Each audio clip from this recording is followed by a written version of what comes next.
Okay, thanks for joining us. We're going to start with James from Sky Sports News. Hi Roy, you're right. Can I start off by asking you about Eberechi Eze and his international call-up? You must be delighted for him. Any advice that you've given him as well?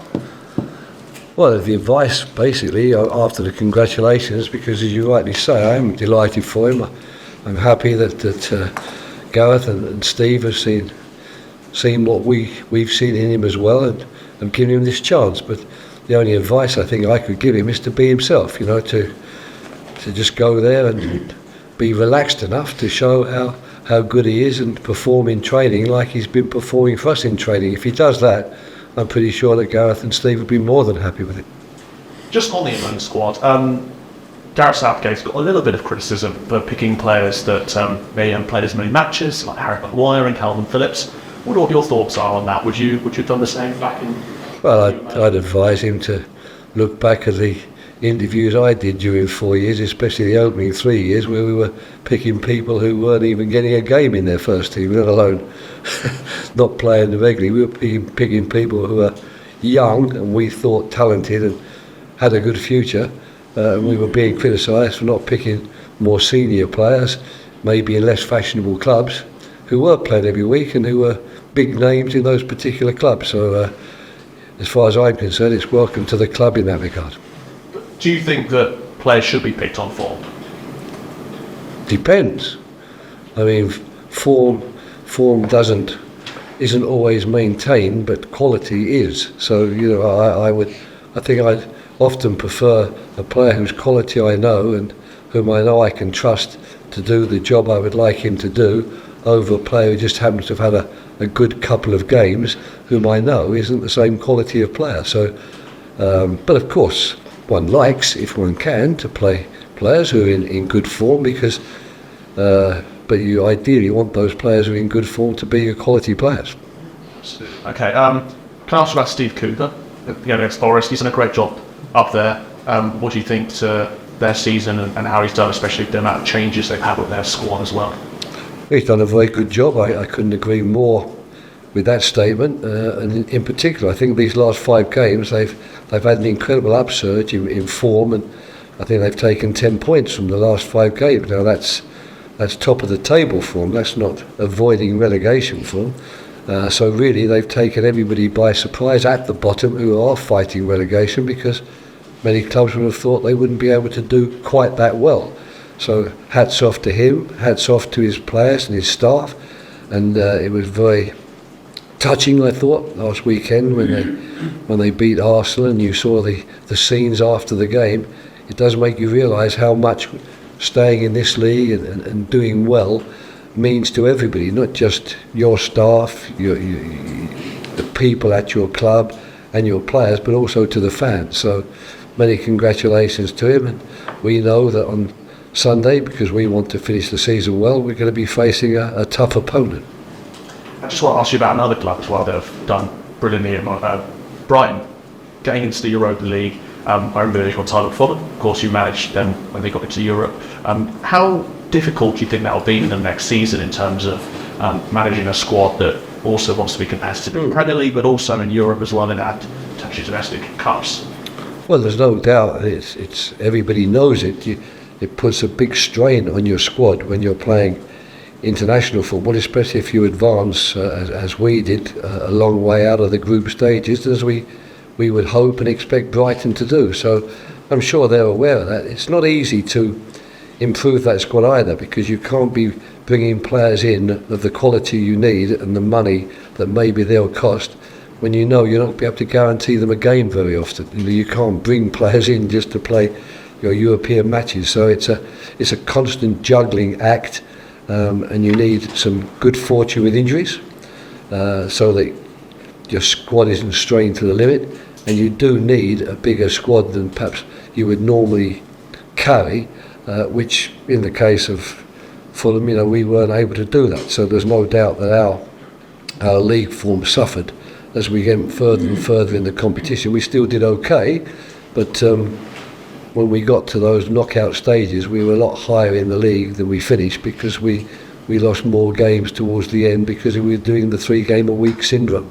Yeah, that's very interesting. I want to just touch on this weekend a little bit, from some of the players that may be playing their last games, Roy. James MacArthur and Luca as well.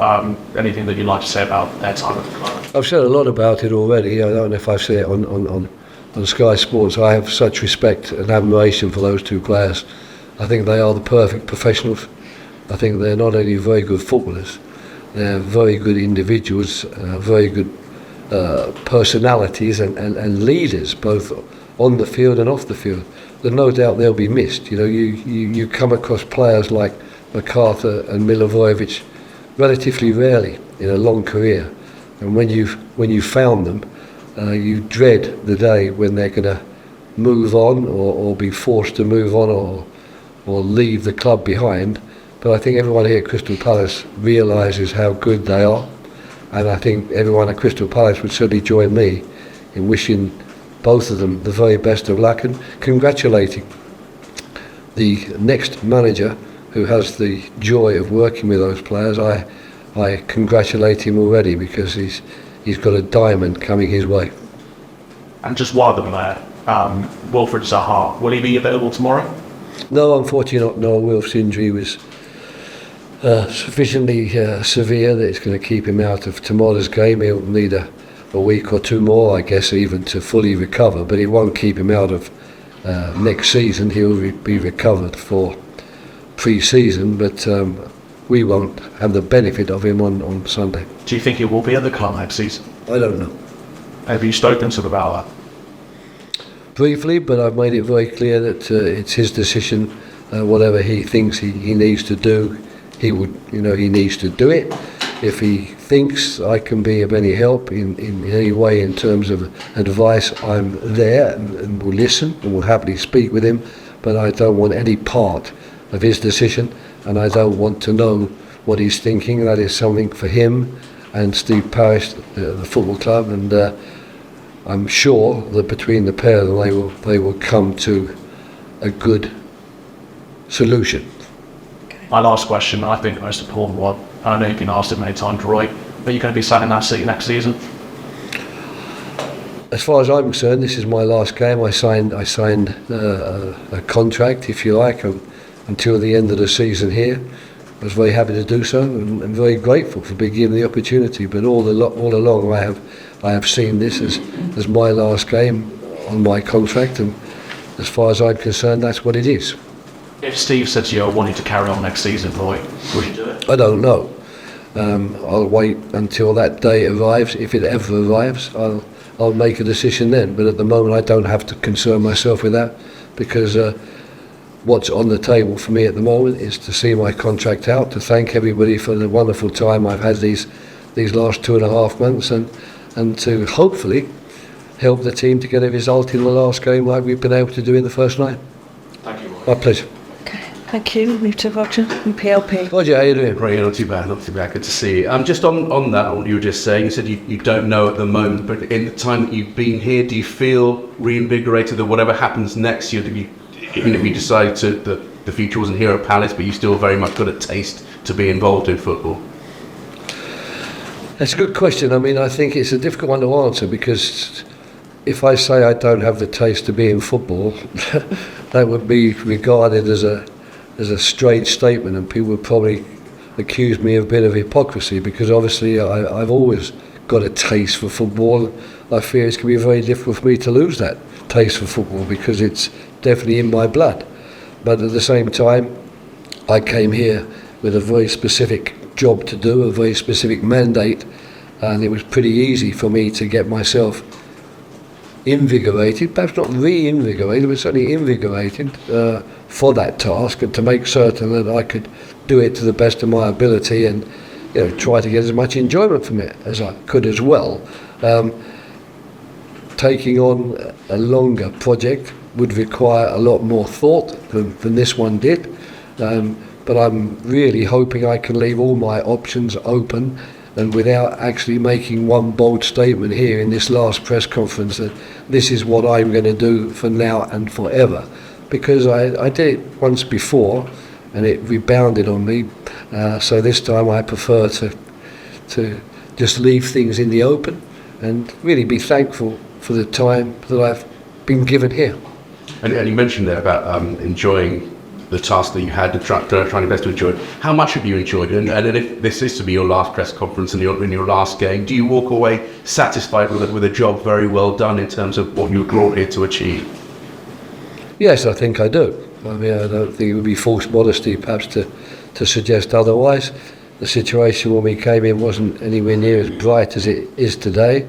The players have responded magnificently, really, to the work that we've tried to do with them, and and really made certain that the club can feel proud of them and proud of what they have achieved at the end of the season, because a 12th place finish, could even be 11th place finish, is not a bad achievement for Crystal Palace under any circumstances. So yes, I will walk away feeling that I did do a good job with Ray and Paddy, and that what was asked of us we did. And as I've said on numerous occasions now, grateful really for being given that opportunity. And you mentioned that the players responding pretty much immediately when you came in. One of those in particular we talked about before, Echeverri Eze's got this England call-up. You'll know him from before. What did you see when you first arrived, and what have you seen in terms of his response to you that's earned him this call-up? I think he was quite pleased to see Ray and I came in, because he knows so well how we worked. I mean, we had an influence on him when he first came here, and I think he realised that he knew how it was going to be with us too. He knew what we were going to ask of him. He knew how we were going to support him, and I think it was just a bit of a fresh start for him. I think he'd lost his way somewhere along the way from a very good start to the season, and to really not necessarily being the first name on the team sheet. And us coming in, I suppose, gave him the chance to start afresh and refine, I suppose, the confidence and the faith he has in himself, which he knew that Ray and I would have in him, because we worked very hard with Doug Freeman to sign him all those years ago. And you said obviously there's a lot of hard work on the players' part as well, but do you and Ray take some sort of personal pride in seeing a player that you brought in, you've helped to develop, and eventually, he's rewarded by getting that England call up? I don't think you should take personal pride. I think that, you can share in the happiness to some extent. He was really very happy when he got this call up, and you could see how happy he was. And it's nice to be able to say to him, you deserve this. This is a result of your hard work. It's a result of your ambition. And you're there because of your talent. So that's a nice thing to be able to do, but to suggest that one should take any personal pride or suggest that you are here because of me, that would be an incredible arrogance. And furthermore, it's probably totally wrong, because I don't play for him. He plays. All I do is give him the opportunity, ask him to do certain things which he feels comfortable about doing, and then he gets out on the field and does it. Can I ask you a more general question about the Premier League? This season we're seeing Chelsea and Brighton have their fantastic season, Renton top 10, Everton and Leicester, established clubs, struggling at the bottom. We've seen, if not a changing of the guard, then something about a levelling of the playing field in terms of clubs with great organisation and great coaching can now maybe negate the disparity in wealth in the Premier League. I don't think we should underestimate the wealth. I don't think, there's no doubt the game's about players, and the better players you have, the more chance you have of winning. And to get the better players, we can't be naive and not realise that costs more money. So the clubs who've got the money to spend will always be at a big advantage when it comes to clubs like Crystal Palace and Brentford. I don't know so much about Brighton's situation in that respect, but I know a bit about Fulham, and I know Palace and Brentford. Just name us three. I think we will always have to punch above our weight if we're going to really compete with these teams. But it's possible, I think, and that's being shown by the fact that even the clubs at that level, with the money we get in the Premier League, we can get good players, and we just have to make certain that our organisation and the way that we work at a football club gives us a chance to compete, because fortunately money doesn't necessarily guarantee you success. And I'm afraid Chelsea's demise on this particular season has proven that beyond all shadow of a doubt, and even Everton's to some extent, because these are clubs that have been quite generous in the money that they've put at the disposal of the coaching staff, but the players coming in haven't really been as good as some of the players that I'm sure you will give me the names of from the Brentfords, the Fulhams and the Brightons. Like more from me, Roy, and to ask about team use. I don't think we've covered any injuries or anything like that. No, luckily we don't have anything particular. We've had our longer term ones. We still don't have Jeff Schlupp back. We don't have Wilf Zaha. We haven't had for a long time now James Tompkins, of course. But Guaita is recovered, so that's good news. Nathan Ferguson, of course, is a long-term injury. So basically what we've been going through the last 2 or 3 weeks we still have with Vicente Guaita coming back. Thank you. My pleasure.